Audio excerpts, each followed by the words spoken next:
आता मसूर तालुका कराड या ठिकाणी आहोत आणि मसूरची ही पडीक जमीन आहे, ज्याच्यामध्ये मसूर ग्रामपंचायतीनं जो पाटण पंढरपूर हायवे आहे आपला, त्या पाटण पंढरपूर हायवेचं विस्तारीकरण चालू आहे आणि त्याच्यामध्ये मोठ्या प्रमाणावर वडाची, पिंपळाची, त्याचबरोबर लिंबाची वगैरे झाडं तोडलेली आपल्याला बघायला मिळाली आणि आपल्याला पर्यावरण प्रेमींना खूप दुःख झालं ती झाडं तोडल्यानंतर. परंतु त्याचं ग्रामपंचायत मसूरनं अतिशय चांगला उपयोग करून ती झाडं पुन्हा आपल्या पडीक जमिनीमध्ये या ठिकाणी लावलेली आहेत.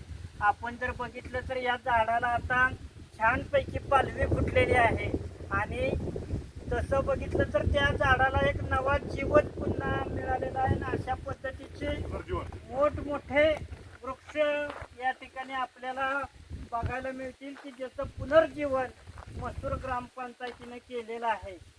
आणि जवळजवळ आपण बघितली तर किती झाड आहेत बघा, 1 2 3 4 5 6 7 8 9 10, जवळजवळ 70-80 मोठे वृक्ष या ठिकाणी मसूर ग्रामपंचायतीनं लावलेले आहेत. खूपच अभिनंदन करण्यासारखं त्यांचं हे काम आहे.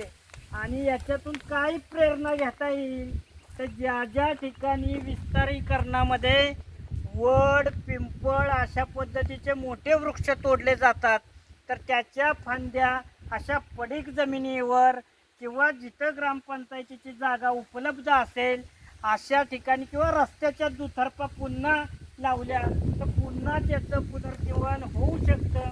हे या उदाहरणातून आपल्याला बघायला मिळत आहे. पुन्हा एकदा मसूर ग्रामपंचायतीचं अभिनंदन आणि सर्वांना या निमित्तानं आवाहन करतो की अशा पद्धतीनं वृक्षांचं पुनर्जीवन केलं पाहिजे.